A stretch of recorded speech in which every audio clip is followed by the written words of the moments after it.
ಎಲ್ರಿಗೂ ನಮಸ್ಕಾರ. ನೀವು ನೋಡ್ತಿದ್ದೀರಾ ಸ್ಪೀಡ್ ನ್ಯೂಸ್ ಕನ್ನಡ. ನಾನು ಪ್ರಿಯಾ ಸೋಮೇಶ್. ಇವತ್ತು ನನ್ನ ಜೊತೆ ಒಬ್ರು ಅತಿಥಿ ಇದ್ದಾರೆ. ನಾನು ಲೈಫಲ್ಲಿ ಇದೆ ಫಸ್ಟ್ ಟೈಮ್ ಇಂಟರ್ವ್ಯೂ ಮಾಡ್ತಾ ಇರೋದು. ಐಟಮ್ ಸಾಂಗಿಗೆ ಡ್ಯಾನ್ಸ್ ಮಾಡೋರ್ನ. ನಂಗೆ ಸಖತ್ ಕುತೂಹಲ ಇದೆ ಇವರ ಲೈಫ್ ಬಗ್ಗೆ, ಹಿಂದೆ ಮುಂದೆ ಅಥವಾ ಹಿಂದೆ ಆಗಿದ್ದ ದಿನಗಳ ಬಗ್ಗೆ ಕೇಳೋದಕ್ಕೆ. ನನ್ನ ಲೈಫಲ್ಲೇ ಫಸ್ಟ್ ಟೈಮ್ ನಂಗೆ ಸಖತ್ ಕ್ಯೂರಿಯಸ್ ಇತ್ತು. ಬಟ್ ಇವರು ಆನ್ ಸ್ಕ್ರೀನ್ಗಿಂತ ಆಫ್ ಸ್ಕ್ರೀನ್ ಹೆಂಗಿರ್ತಾರೋ, ಆನ್ ಸ್ಕ್ರೀನಲ್ಲಿ ಓಕೆ, ಆಫ್ ಸ್ಕ್ರೀನ್ ಹೆಂಗಿರ್ತಾರೆ ಅಂತ ಅನ್ಕೊಂಡಿದ್ದೆ. ಬಟ್ ಆನ್ ಸ್ಕ್ರೀನ್ಗಿಂತ ಆಫ್ ಸ್ಕ್ರೀನಲ್ಲಿ ಇವ್ರು ಚೆನ್ನಾಗಿದ್ದಾರೆ. ಬೆಂಗಳೂರಿಗೆ ಅಂತ ಕೆಲ್ಸಕ್ಕೆ ಬಂದಿದ್ದವರು ಇವತ್ತು 100 ಐಟಮ್ ಸಾಂಗ್ ಡ್ಯಾನ್ಸ್ ಮಾಡಿದ್ದಾರೆ ಅಂತಂದ್ರೆ ಹೇಳ್ತಾ ಇದ್ರು ಕೆಲಸ ಸಿಕ್ಲಿಲ್ಲ ಬಂದಾಗ. ಬಟ್ ಇವತ್ತು ಅದಕ್ಕಿಂತ ಒಳ್ಳೆ ಹೆಸರು ಸಿಕ್ಕಿದೆ, ಒಳ್ಳೆ ತೂಕ ಸಿಕ್ಕಿದೆ ಅಂತಿದ್ರು. ಇವತ್ತು ನನ್ನ ಜೊತೆಗೆ ಅಲಿಶಾ ಅವರಿದ್ದಾರೆ. ಅವ್ರನ್ನ ನಮ್ಮ ಕಾರ್ಯಕ್ರಮಕ್ಕೆ ಬರ್ಮಾಡ್ಕೊಳ್ಳೋಣ. ಹಾಯ್, ನಮಸ್ತೆ, ಹಾಯ್, ವೆಲ್ಕಮ್ ಟು ದ ನಮಸ್ತೆ. ಶೋ. ನಮಸ್ತೆ ಮ್ಯಾಮ್. ಹೇಗಿದ್ದೀರಾ? ನಾನ್ ಚೆನ್ನಾಗಿದ್ದೀನಿ. ನೀವು ಚೆನ್ನಾಗಿದ್ದೀರಾ, ಚೆನ್ನಾಗೂ ಕಾಣಿಸ್ತಿದ್ದೀರಾ. ಬಟ್ ನಾನು ಆನ್ ಸ್ಕ್ರೀನ್ ಅಲ್ಲಿ ನೋಡಿದಕ್ಕೂ ಆಫ್ ಸ್ಕ್ರೀನ್ ಅಲ್ಲಿ ನೋಡೋದಕ್ಕೂ ಲಾಟ್ ಆಫ್ ಡಿಫ್ರೆನ್ಸ್ ಇದೆ. ಬಟ್ ಆನ್ ಸ್ಕ್ರೀನ್ ಗಿಂತ ಆಫ್ ಸ್ಕ್ರೀನ್ ಚೆನ್ನಾಗಿದ್ದೀರಾ ನೀವು. ಮೇ ಬಿ ಹ್ಯಾಪಿ ಸೋಲ್ ಅಲ್ವಾ ಮ್ಯಾಮ್, ಅದಕ್ಕೆ.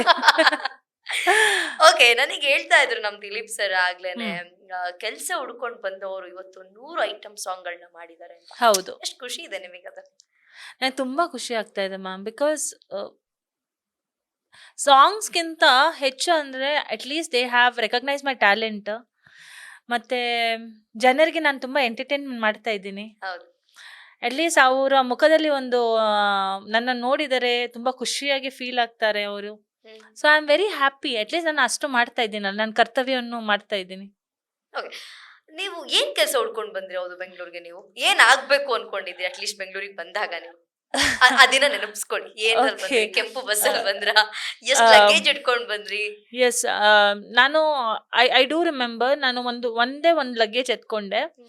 ಆ್ಯಂಡ್ ನಾನು ಬರುವಾಗ ಐ ಹ್ಯಾಡ್ ಓನ್ಲಿ 2 ಫ್ರೆಂಡ್ಸ್. ಅವರು ನನ್ನ ಹತ್ರ ಹೇಳಿದ್ರು ಕಿ ನೀನೊಂದು ಕೆಲಸ ಮಾಡು, just finish your degree. HR ಮಾಡಿದೆ ನಾನು. ಜಸ್ಟ್ SDM ಅಲ್ಲಿ ನಂದು ಡಿಗ್ರಿ ಫಿನಿಶ್ ಆಯಿತು. ಮಂಗಳೂರು SDM? ಎಸ್, SDM ಮ್ಯಾಂಗ್ಳೂರಲ್ಲಿ. ಆ್ಯಂಡ್ ನಾನು ಅನ್ಕೊಂಡೆ ಕಿ okay fine, let me start with a new work.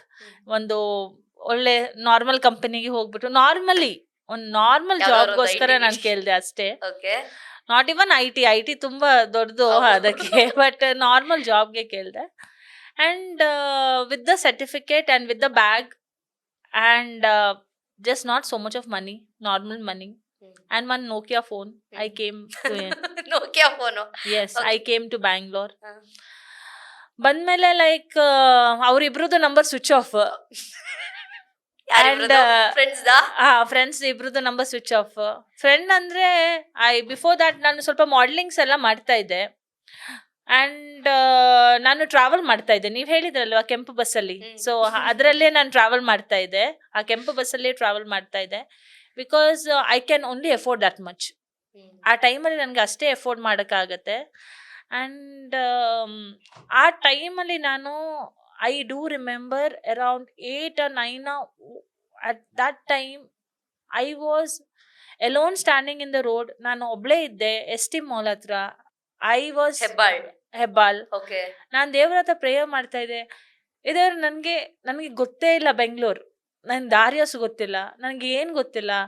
ಅವ್ರ ನಂಬರ್ ಸ್ವಿಚ್ ಆಫ್ ಬರ್ತಾ ಇದೆ. ನನ್ನ ಫ್ಯಾಮಿಲಿ ಇಲ್ಲ, ಯಾರಿಲ್ಲ. ನಾನು ಏನು ಮಾಡಲಿ? ನಾನು ಇವನ್ ಹಿಂದೆ ಮಂಗ್ಳೂರಿಗೆ ಹೋಗೋಕ್ಕಾಗಲ್ಲ. ಬಿಕಾಸ್ ನಾನು ಎಲ್ಲರ ಹತ್ರ ಹೇಳಿದ್ದೀನಿ ನಾನು ಈ ಕಡೆ ಬಂದು ನನ್ನ ಕೆಲಸ ನೋಡ್ತೀನಿ ಅಂತ. ನಾನು ಫೈಟ್ ಮಾಡ್ಕೊಂಡು ಬಂದೆ.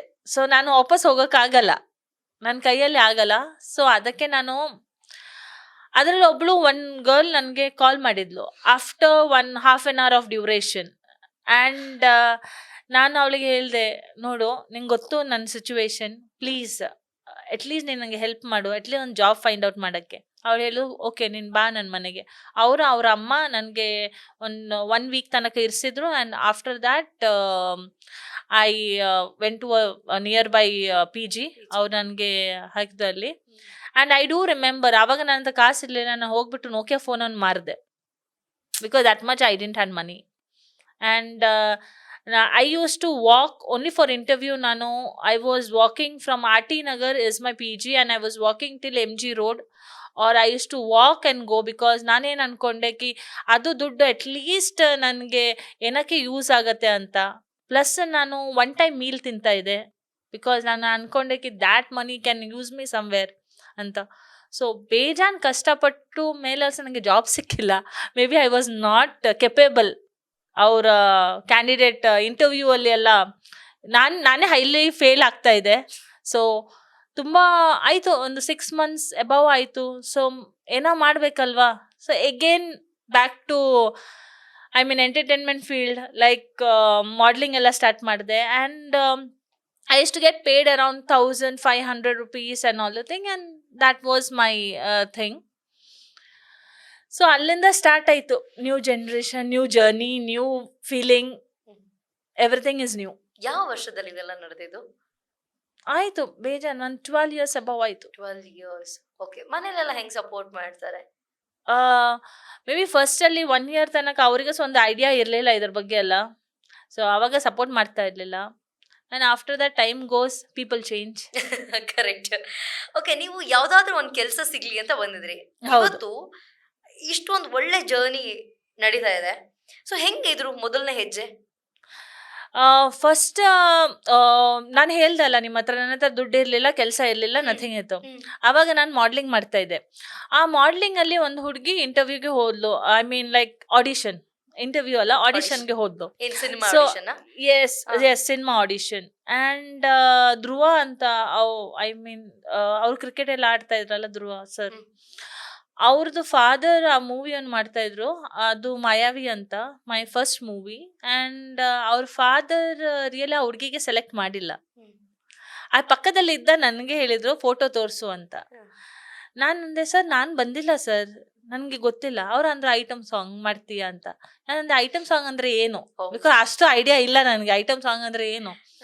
ಡ್ಯಾನ್ಸ್ ಮಾಡ್ತೀಯಾ ಅಂತ ಅಂದ್ರು. ಅದೇ ನಂದು ಒಂದು ಪ್ಲಸ್ ಪಾಯಿಂಟ್ ಆಯಿತು. ಹೇಳ್ತಾರಲ್ಲ, ಸರಸ್ವತಿ ಯಾವ ಕೈಯಿಂದ ಬಿಟ್ಟು ಕೊಡಲ್ಲ ಯಾರಿಗೆ ಆಲ್ಸೋ. ಆ ಸರಸ್ವತಿ ನನಗೆ ಈಗ ತನಕ ಲೈಫಲ್ಲಿ ಯಾವಾಗಲೂ ಬಿಟ್ಟು ಕೊಟ್ಟಿಲ್ಲ. ಸೊ ನಾನು ಆ ದಿನ ಅನ್ಕೊಂಡೆ, ಓಕೆ ಸರ್ ನಾನು ಮಾಡಿಕೊಡ್ತೀನಿ. ಅವರು ಅಂದರು ನನಗೆ 30,000 ಪೇಮೆಂಟ್ ಮಾಡ್ತಾರೆ. ನಾನು ಅನ್ಕೊಂಡೆ 30,000 6 monthsದು ರೆಂಟ್ಗೆಲ್ಲ ಆಗುತ್ತೆ ಅಲ್ವಾ, ಓಕೆ. ಆ್ಯಂಡ್ ಫುಡ್ಗೆಲ್ಲ ಆಗುತ್ತೆ. So that is okay for me at that time. So ನಾನು ಓಕೆ ಅಂದೆ, ಐಟಮ್ ಸಾಂಗ್ ಸ್ಟಾರ್ಟ್ ಮಾಡಿದೆ. And that I was okay with what ever offer he has given me. And ನಾನು ಸಾಂಗ್ ಸ್ಟಾರ್ಟ್ ಮಾಡಿದೆ. ಅಲ್ಲಿಂದ ನನ್ನ journey of item songs. Okay, ನೀವು ನಮ್ಮ first career song start. ಎಲ್ಲ ಮಾಡಿದಾಗ ನಿಮ್ಮ ಮನೆಯವ್ರ ರಿಯಾಕ್ಷನ್ ಹೆಂಗಿತ್ತು? ಓಕೆನಾ, ಅಕ್ಸೆಪ್ಟ್ ಮಾಡಿದ್ರೆ ಅದನ್ನೆಲ್ಲ? ರಿಯಲಿ ಹೇಳ್ಬೇಕಿದ್ರೆ ಫಸ್ಟ್ ಸಾಂಗ್ ಮಾಡುವಾಗ ಅದು ಅದರಲ್ಲಿ ಎಕ್ಸ್ಪೋಸೇ ಇರಲಿಲ್ಲ. Oh my god. ಓಕೆ.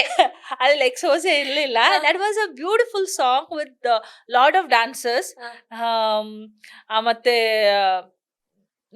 ನನ್ನ ಮಮ್ಮಿ ಎಲ್ಲ ನನ್ನ ಫಸ್ಟ್ ಸಾಂಗ್ ನೋಡೇ ಇಲ್ಲ really. And such a beautiful artist. Really ಧ್ರುವಗೆ ಕಿವಿ ಕೆಲಸ ಇಲ್ಲ, ಬಾಯಿ ಬರ್ತಾ ಇರಲಿಲ್ಲ. And he was such a beautiful artist. ಅವ್ರ father after seeing my performance ಎಲ್ಲ ಅವ್ರು ಹೇಳಿದರು, you are born for this industry. ಈ ಕಲೆ ನಿನ್ನನ್ನು ಯಾವ ಲೈಫಲ್ಲಿ ಬಿಟ್ಕೊಡಲ್ಲ. ನೀನು ಸಿನ್ಸಿಯರ್ ಆಗಿ ನಿನ್ನ ಕರ್ತವ್ಯ ನೋಡು, ನೀನು ಮಾಡು, ಕೆಲಸ ಮಾಡು, ನೀನು ನೋಡು, ನಿನ್ನ ಮೇಲೆ ಬಂದೇ ಬರ್ತೀಯ ಅಂತ. ಹಾಗೆ ಆಯ್ತು. ಓಕೆ, ಒಂದಷ್ಟು ಜನ ಹೆಣ್ಮಕ್ಳನ್ನ ಇಂಡಸ್ಟ್ರಿ ಕಳ್ಸೋದಕ್ಕೆ ಸಖತ್ ಭಯ ಪಡ್ತಾರೆ. ಹೌದು. parents. ಅದ್ರ ಬಗ್ಗೆ ತಮ್ಮ ಒಪಿನಿಯನ್ ಏನು? ಅದ್ರ ಬಗ್ಗೆ ನನಗೆ ಒಂದು ಡಿಫ್ರೆಂಟ್ ಟೈಪ್ ಆಫ್ ಒಪಿನಿಯನ್ ಇದೆ. ನಾನೇನು ಅನ್ಕೊಳ್ತೀನಿ, ಹಾಗೆ ಇದ್ರೆ ಪೇರೆಂಟ್ಸ್ ಅವರು ಎಲ್ಲ ಕಡೆ ಹೆಣ್ಮಕ್ಳಿಗೆ ಕಳ್ಸಕ್ಕೆ ಭಯ ಪಡಲೇಬೇಕು. ಕರೆಕ್ಟ್. ಕರೆಕ್ಟ್ ಅಲ್ವಾ? ಎಸ್. ಬಿಕಾಸ್ ಈಗ ನೀವು ಹೇಳಿ, ವಿಚ್ ಇಂಡಸ್ಟ್ರಿ ಇಸ್ ಸೇಫ್?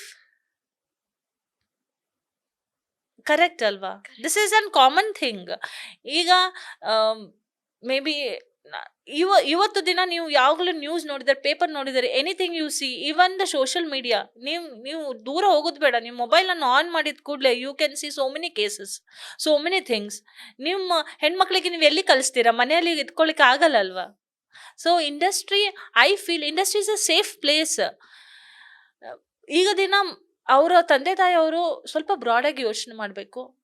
ಅವ್ರ ಮಕ್ಕಳಿಗೆ ಏನು ಬೇಕು ಅವ್ರ ಮೇಲೆ ಟ್ರಸ್ಟ್ ಮಾಡಬೇಕು. First important is trusting your own kid. ಅವರಿಗೆ ಒಂದು ಫ್ರೆಂಡಾಗೆ ನೋಡಿ, ಅವ್ರ ಮೇಲೆ ಟ್ರಸ್ಟ್ ಕೊಡಿ. ನನಗೆ ಅನ್ಸುತ್ತೆ ಅವರು ಬೇರೆ ಕಡೆ ಹೋದರೆ ಆಲ್ಸೋ, ಮೇ ಬಿ ಅವರು ಔಟ್ಸೈಡ್ ಹೋದರೆ, ಕೆಲಸಕ್ಕೆ ಹೋದರೆ, may be even for the movie ಇಂಡಸ್ಟ್ರಿಗೆ ಬಂದರೆ ಅವ್ರೇನು ತಪ್ಪು ಮಾಡಲ್ಲ.